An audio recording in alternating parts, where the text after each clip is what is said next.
Howdy, hey, hello. Welcome to Munch and Mingle and to another week. We are so happy to have you here. I am very excited for you guys to meet today's guest. You've definitely heard me talk about her. Her name is infamous in not only this podcast, but in our lives. I have got who I know as Grandmommy on today. But to you, she might be Grandmommy too. Linda. Hi. Hi. This is Britain's grandma. This has been a long time coming. She has an incredible life story and still plenty of life to live. But the life that she's had so far is incredible. And I just think she has a great message for women right now in our day and age. We're going to just get right into it. But before we do, we're going to go to your munchie real fast, which you can just tell us about it. Okay, I'm into fruit right now, and I love pears. And so I've been buying a few pears and eating them when Rob's not around so that I don't have to offer him half of it. Right. Mm-hmm. No, they're good. So we got the fruit tray today. Yes, it was good. Yes. Okay, well, there's so much depth kind of where we're getting to, but we have to give you like where it came from. So real briefly, where did you grow up? What was life like? Well, I grew up in Bowling Green, Kentucky. I graduated from Warren County High School. Go Dragons. And that was eons ago. I have a really big family. There were 10 children. There are 5 of us who have passed away. We're kind of at that time in life, but I have wonderful brothers and sisters. I love my mom and dad. My mother actually lived with me the last 10 years of her life, and that was what a great experience that was for me. When I was 19 years old, unfortunately, I got married, and really young to get married, especially when you struggled in your childhood. So we got married. I think 20 years later is when I began to kind of grow up and realize the things that I really loved and needed in life. My former husband and I divorced. And 2 years later, I married Rob, who is my sweetheart. We've had a wonderful life. Great life. We've been married for 36 years. You have 3 children. Yes, I do. He has 2. So together we have 5 children. At this moment, so you divorced after, how old was Heather? Heather was 10. Oh, okay. Yes. You started working. It was right after you divorced. Right. I went to work for a real estate company that built apartment complexes, and I went and worked part-time for them. They began to boom, and in the next 5 years, I created a search and marketing team searching for new properties all over the United States. Was very successful there and worked there for 5 years, loved every minute of it. And then the company folded because of tax laws. Then I was left looking for another job. I needed to work financially, but I also needed to work for me, for my heart, for my soul. How were you keeping the balance between, you still have some kids at home? And something, September actually talked about on our episode, even though you had gotten divorced and you were remarried, your kids still were like a big priority. Yes. And fortunately, the job that became my ultimate career, which was Avon products, gave me the flexibility to be at home at those times that I needed to be, and I could work. And so that's the way I worked my career for the next 20 years. But my kids were the most important thing in the world to me. And between Rob and me and Mike, my former husband, we were a great team. You guys really are, because even now we'll get together at family functions and you and Mike are there and you are friends to each other. McKenna, that's for another episode. I would really love to talk about. We should do that. How we came to that, but we have had a wonderful life with Mike and Nelta, his now wife, and Rob and I. And we have a great life and great friendships. You heard it here. Episode number 2 will come. Okay, so Avon. So you finished at that other company that folded. How did we get here? Well, in the early 90s, a friend of mine called me and said, I hear you're looking for a job. And I said, yes, I am. And she said, I'm leaving Avon and moving to a place in Nevada. I would really love for you to interview for this job. You would love it. I just took her word for it and called my soon-to-be boss and set up an interview, drove to Nashville from Memphis, had the interview, and was hired within a week. It was an incredible company. I was an employee of Avon, by the way. I had never sold Avon, but my mother did when I was growing up. And I remember those products with great fondness. I'd been married for 20 years, and then for about 4 or 5 more years. So I've been 25 years out of my childhood, out of my 19-year-old self. Wow. And I'd raised my children, and I had no idea that I would be able to get that kind of a career at that age. I was 47 years old when I went to work for Avon. Wow. And I've often stood in big meetings at Avon and told them one of the things that I loved about Avon was that they took a chance on a woman who was already into the second quarter of her life. I like to say that Avon was good to me, but I was really good to Avon too. It was a great partnership. It's something that goes through your family line. You all are incredible workers. Tell us, because I think this is so fascinating, tell us what you did at your job. Well, when I was hired as a district manager in Memphis, Tennessee, and I had a quarter of the local area. My roles and responsibilities were to bring new people into Avon to sell, to train them, go with them in training, to show them the ropes, and then to gather all the things that they would sell, and then they would be shipped to their homes. We did that on a 2-week basis. It was incredible. I had about 400 or 500 representatives that I adored. Then I would hold training meetings for them in different areas of my district. But that's what I did for 4 or 5 years. And when I tell you that I didn't know if I was going to be able to be successful, I was shocked at how my heart and mind opened up at that time in my life.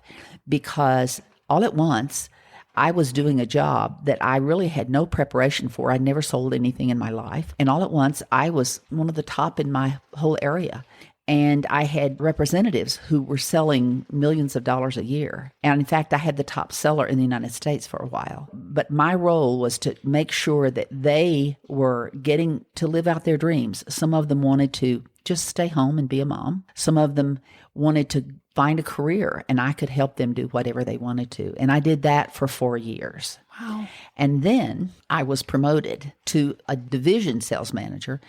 And a division sales manager would manage maybe 20 district managers and have responsibility for all of their sales. So I did that for about 5 years, and then I was promoted to be an area sales director. I had responsibility for a good portion of the Western United States. My role then was to increase sales, to motivate division managers and the district managers, and increase sales and get to know them and make sure that they knew that there was a career in Avon, regardless of what they wanted to do. Mm-hmm. The thing I loved the most about Avon was that the women who worked for Avon, they were looking for relationships. They were looking sometimes to buy milk for their family. Sometimes they were looking to fill their time.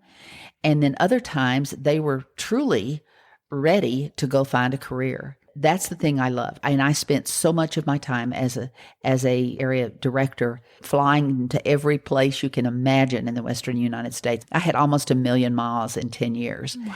But I flew all the time. I had an office in Pasadena, and I spent my time there. Home office was in New York, and I spent a week each month in New York. It was an incredible experience. The job of my dreams.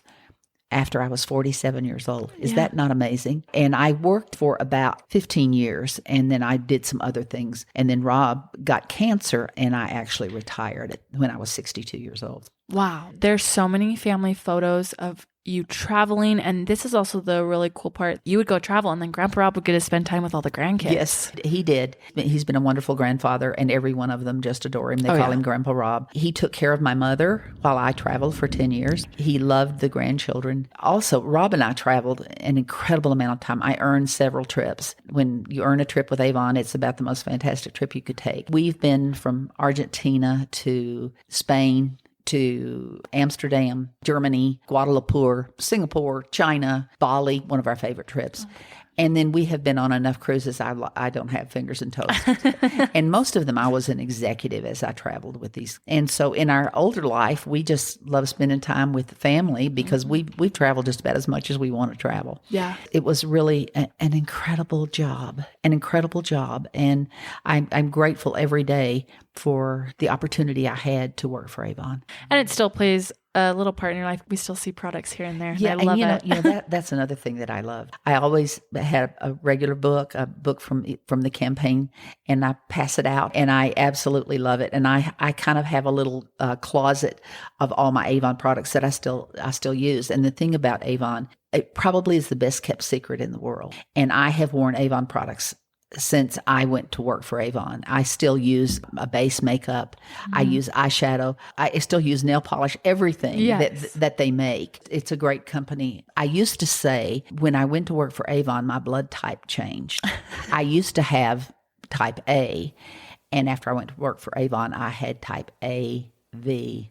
Oh my goodness. and it's strange because I didn't have a clue that I had this in me. I didn't. And it's like something burst in my heart and my soul, and I became my role. It was an amazing experience. Something you talked about earlier, you and I, you had what you feel like a lot of callings in the Church of Jesus Christ of Latter-day Saints that you feel helped you for this. Yes. What were those? You asked me earlier what prepared me for the business side of this. My mom and my dad had an upholstery business while I was growing up and after I left home and got married. I never really saw the business side of that. I knew they made enough money to put food on the table after my dad had retired from driving a truck. But I never really knew the business. But I think I learned how to run a business. It came as instinct, the business side of it. But I came to know how to run a business from being a primary president in the church or young women's president, where I had to manage a lot of people and a staff of teachers and secretaries. And then I worked in the women's organization in our church for a long time, where I planned parties and taught lessons. I feel like that my church experience probably helped me as much as anything to be successful. Never discount a calling. Right? That's right. You never That's right. know where it's going to go. And another thing too, I traveled quite extensively, but during that time I still served in the church. I still do, even at my young 78 years old. Right. But I still direct the music, and I've done that all of my life. But when I worked for Avon, the 10 years that I traveled, every weekend I still had a huge choir that performed quite often. And I came home almost every weekend and worked with that choir. And that's what Avon afforded me the opportunity to do. Sometimes it's hard for women to know, can you work and have kids? And I think you've proved it is, you raised your babies. Yes, when you started working, you still had kids at home, but they were a little bit older, and you started at 47, this giant job, and it's provided so much life to your life. But if you could give any advice to anyone but facing that obstacle? Well, the first thing is, don't be afraid to wait. I have always said I have achieved some pretty incredible things in my life, but don't be afraid to wait. The thing that I have done that is the most important thing in the entire world is raise my kids. They are the crowning jewel of my life. And I think about the grandchildren that are mine. Rob and I together have 16 grandchildren, and we have 5 great grandchildren, 2 of which are McKenna's, but they're all under 3. They're so cute. And we adore them. I love raising my children, and that's what was really important to me. So don't be afraid to wait. Get your education as quickly as you can, but those children are important. At least they were to me. And so that's the first thing that I would say. The second thing that I would say is to have faith while you're doing this. Rely on prayer and on the Spirit to tell you and to guide you through these sometimes tumultuous times and good times. When Rob and I lived in Memphis, I got the opportunity to be promoted. And if I have time, I want to just tell this quick story. I got the opportunity to be promoted to Chicago, to be a division manager, which was the next step up. Now, it wasn't my desire to be a division manager in Chicago. I wanted to go to Utah because that's where all of my grandchildren lived. That's where my 3 children lived, and they were having grandchildren. And I spent a lot of time trying to fly out here or drive out here to see these little grandchildren.